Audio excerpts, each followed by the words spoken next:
SSC GD और Uttar Pradesh police constable भर्ती 2024 की स्पेशल क्लास में आपका स्वागत है। अगर आप हमारे चैनल पर नए हैं तो हमारे चैनल को सब्सक्राइब फॉलो जरूर कर लीजिएगा, जिससे आपको ऐसी वीडियो लगातार डेली मिलती रहे। अगर आपको हमारी वीडियो पसंद आ रही हो तो इसको लाइक शेयर जरूर करिएगा, जिससे हमें भी इसका प्रोत्साहन मिलता रहे। आज का हमारा पहला प्रश्न है, आर्य समाज की स्थापना दयानंद सरस्वती ने 1875 ईस्वी में कहाँ की थी? ध्यान रखिएगा, आर्य समाज की स्थापना किसने की थी? दयानंद सरस्वती ने। आर्य समाज की स्थापना कब हुई थी? 1875 ईस्वी में। और ये हुई कहाँ थी? इसका उत्तर हो जाएगा ऑप्शन सी, मुंबई में।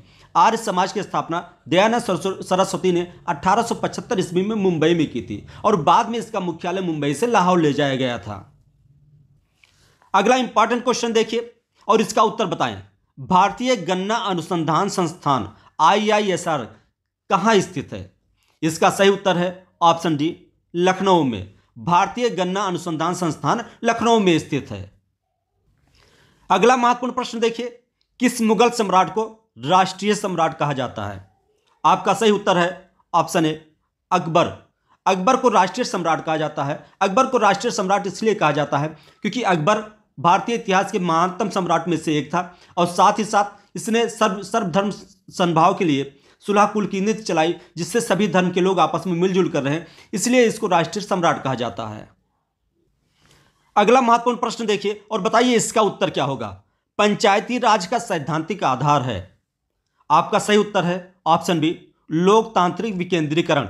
पंचायती राज व्यवस्था का सैद्धांतिक आधार है लोकतांत्रिक विकेंद्रीकरण। पंचायती राज व्यवस्था इसीलिए लागू भी की गई थी जिससे लोकतांत्रिक विकेंद्रीकरण हो, लोगों को अपने लोकतांत्रिक मूल्यों का, लोकतांत्रिक अधिकारों का पता चल सके। अगला महत्वपूर्ण प्रश्न देखें और इसका उत्तर बताइए। वह कौन सा बल है जिसके कारण पिंड धरती के केंद्र की ओर खींचा चला आता है? आपका सही उत्तर है ऑप्शन ए, गुरुत्वाकर्षण बल। इसी गुरुत्वाकर्षण बल के कारण ही कोई भी पिंड धरती केंद्र की ओर खींचा चला आता है और इस बात को न्यूटन ने भी सिद्ध किया था कि जब सेब ऊपर से गिरी थी इसी गुरुत्वाकर्षण बल के कारण ही वो धरती पर आ गई थी।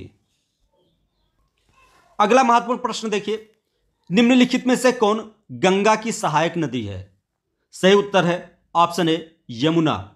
यमुना गंगा की एक महत्वपूर्ण सहायक नदी है और यमुना गंगा की सबसे बड़ी सहायक नदी है। यमुना गंगा से प्रयागराज के पास मिलती है और जहां यह मिलती है उस स्थान को संगम कहा जाता है। अगला महत्वपूर्ण प्रश्न देखिए, स्वदेशी प्रस्ताव कांग्रेस के किस अधिवेशन में स्वीकार किया गया था? आपका सही उत्तर है ऑप्शन ए, बनारस 1905 के अधिवेशन में। बनारस 1905 के अधिवेशन में स्वदेशी प्रस्ताव को कांग्रेस ने स्वीकार कर लिया था। इस बनारस 1905 के अधिवेशन की अध्यक्षता गोपाल कृष्ण गोखले जी ने की थी। अगला प्रश्न देखिए, कील एक सिरे पर नुकीली तथा दूसरे सिरे पर चौड़ी बनाई जाती है, इसका कारण क्या है? सही उत्तर है ऑप्शन डी, इस गाड़ने वाले स्थान पर दाब अधिक हो जाता है। जब हम कील को नीचे नुकीली बनाते हैं, ऊपर चौड़ी बनाते हैं, जब ऊपर से ठोकते हैं तो अंदर आसानी से अंदर गड़ जाती है और अंदर सारा दाब एक ही पॉइंट पर इकट्ठा हो जाता है, जिससे कील आसानी से गड़ जाती है। इसलिए कील को एक सिरे पर चौड़ी बनाया जाता है और दूसरे सिरे पर नुकीली बनाया जाता है। अगला प्रश्न देखिए, दिन और रात कहां बराबर होते हैं? सही उत्तर है ऑप्शन सी, विषुवत रेखा पर। विषुवत रेखा पर दिन और रात बराबर होते हैं। विषुवत रेखा पृथ्वी को दो बराबर भागों में बांटती है। उत्तरी भाग उत्तरी गोलार्ध कहलाता है और दक्षिणी भाग दक्षिणी गोलार्ध कहलाता है। विषुवत रेखा पर दिन और रात बराबर होते हैं। अगला महत्वपूर्ण प्रश्न है, प्रति एकांक क्षेत्रफल पर लगने वाले परिणोद को क्या कहते हैं? इसका सही आंसर है दाब। इसको दाब कहते हैं, यानी प्रति एकांक क्षेत्रफल पर लगने वाले बल को दाब कहा जाता है। अगला महत्वपूर्ण प्रश्न देखिए और बताएं इसका उत्तर क्या होगा। बिना अपील, बिना दलील, बिना वकील का कानून किसे कहा गया है? इसका सही उत्तर है ऑप्शन सी, रौलट एक्ट को।